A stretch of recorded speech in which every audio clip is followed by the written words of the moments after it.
Welcome. In front of me is a REALME P3 Lite, and today I'll show you how we can go through the setup process of this phone.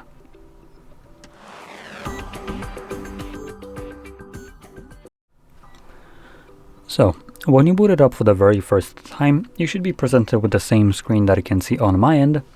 And here we're just going to click on the arrow, and then you want to find your desired language. I'll be choosing English, but let's click something, let's go Australia. Next, we can move to the next page and select our region.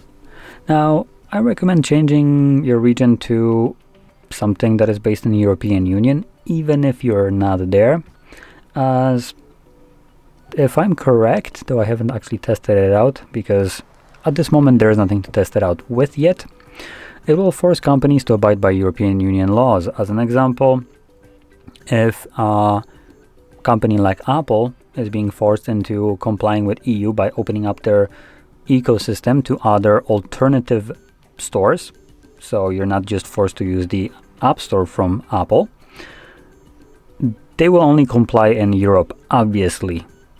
They most certainly will not, release their iron grasp on the US. You're gonna continue to get shafted hard because they need to make their billions of dollars per year somehow. So by selecting that you're from Europe, like Poland, that would theoretically force them to allow you to use third-party stores. Obviously, giving control of where you download your applications, what the commissions are and stuff like that. If some stores might have better deals than App Store, you can use those. And also, obviously, whatever consumer rights would be associated with, like system, they will be forced to comply with those as well. So I will be selecting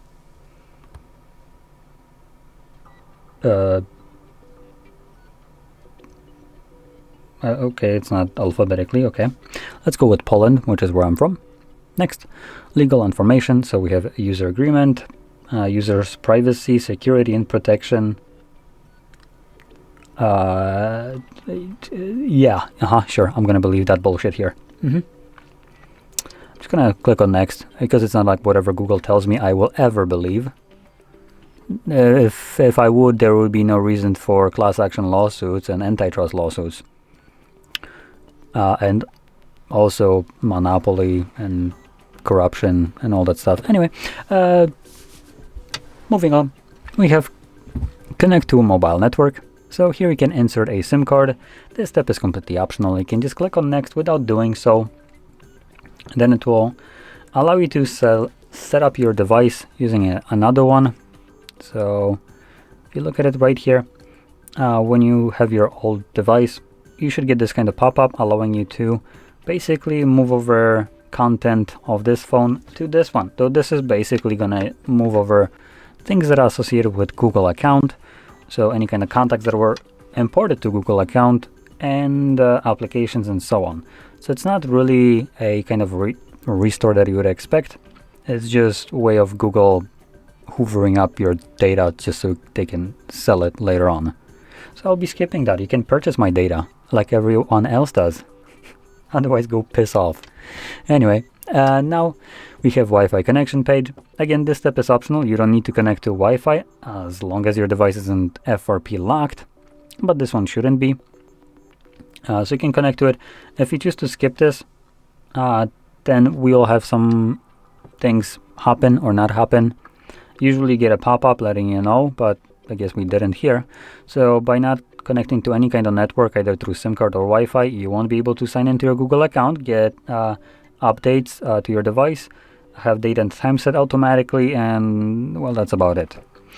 But obviously all of those can be changed later on. Everything that we select right here throughout the entire setup process can be changed later on after the setup is finished, so it's not like set in stone.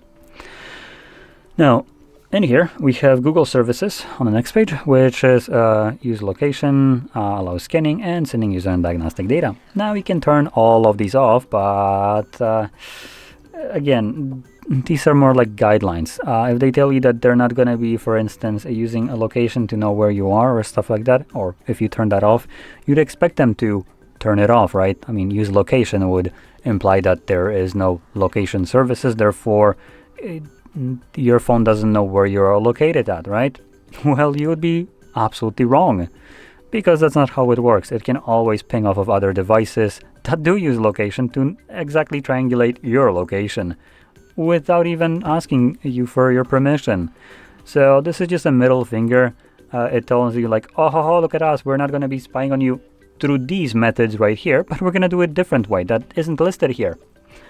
And just to kind of give you like a perspective, if turning on an airplane mode, which supposedly turns off everything, Wi-Fi,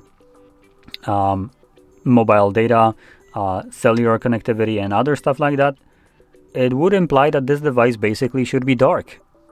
Well, then why people that would use this for nefarious reasons are found based strictly on their phone? That shouldn't be found in this kind of logic. Newsflash, it's because your phone never stops sending data, even though you have deliberately told it to do so. So we can ignore this because it means absolutely F all. Anything that Google says usually means absolutely F all. So next we have unlocking method, fingerprint, face recognition, or password. Now password will contain 3 different methods: PIN, pattern, or password. So you can choose whichever one you want. Now, if you're planning to use any of the first 2, like face recognition or fingerprint, you will always be required to select PIN, pattern, or password. The reason for that is these 2 are biometrics. Biometrics aren't 100% reliable, so sometimes your phone will have a CC fit and refuse to recognize your face or your finger for no reason, because there might be a tiny little blemish of dust on your finger and it cannot recognize it anymore. So in cases you try to unlock your device too many times with this tiny little blemish on your finger, obviously you won't be able to use this method. So that would leave you with PIN, pattern, and password, which as long as you put it in correctly, it will unlock your device. Now, alternatively, you can just skip protecting your phone, but I would never recommend that, as your phone usually holds your personal information. And if you were to ever lose your device, this personal information can be accessed by anyone who finds it. So it's best you actually protect your device. Now, I'll be one of those that basically tells you to do something and then does something exactly opposite, but I'm not going to be using this device, so it doesn't really matter. My phone is protected.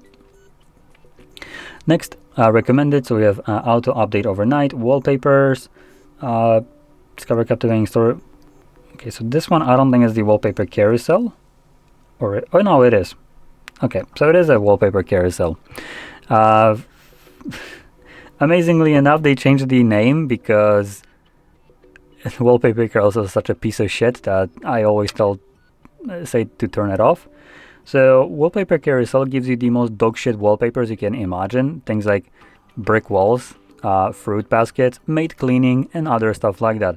So I prefer to not have to explain to random strangers or my friends why the shit do I have a random ass maid cleaning as my wallpaper, and then every time I click the power button it disappears like I'm trying to hide it, right?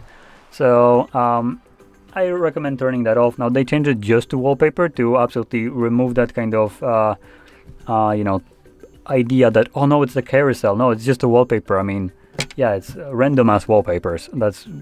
That would have been a correct name. And if you click on it, you can see it tries to activate it. So wallpaper carousel is called like this here. So I'm gonna turn that off. Prefer not to explain myself to other people why I have a random ass woman on my wallpaper, and then it just disappears next time I press the power button. Anyway, moving on, we have intelligent search services, global search, user experience programs, and some other crap. You can read what these all are, toggle them on or off. Again, the grain of salt if that actually does anything. Well, usually you won't have access to the things that you turn off. That's for certain. But yeah, anyway, we're gonna move on. Come on, there we go. And it looks like this finishes up the setup. So let's get started.